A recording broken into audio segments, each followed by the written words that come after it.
Hi guys, আজি আকৌ নতুন এটা ভিডিঅ'লৈ আপোনালোকৰ ওচৰত আহিলোঁ।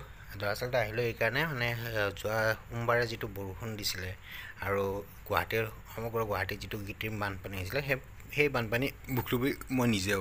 আৰু মই দুপৰীয়া 3টা বজাৰ পৰা ৰাতি প্ৰায় 9টা বজালৈকে মই বৰষুণতে বানপানীত ফাঁচি আছিলোঁ, কৃত্ৰিম বানপানী।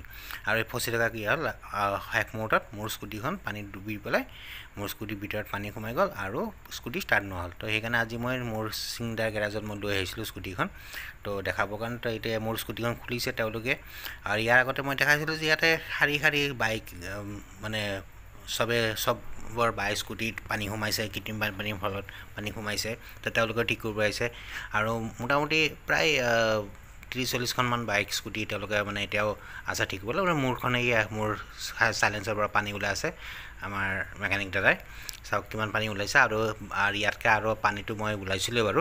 তো ইমানখিনি পানী ৰৈ গৈছিলে চাইলেঞ্চাৰৰ ভিতৰত। তো ইমানখিনি পানী ওলালে মেকানিক দাই।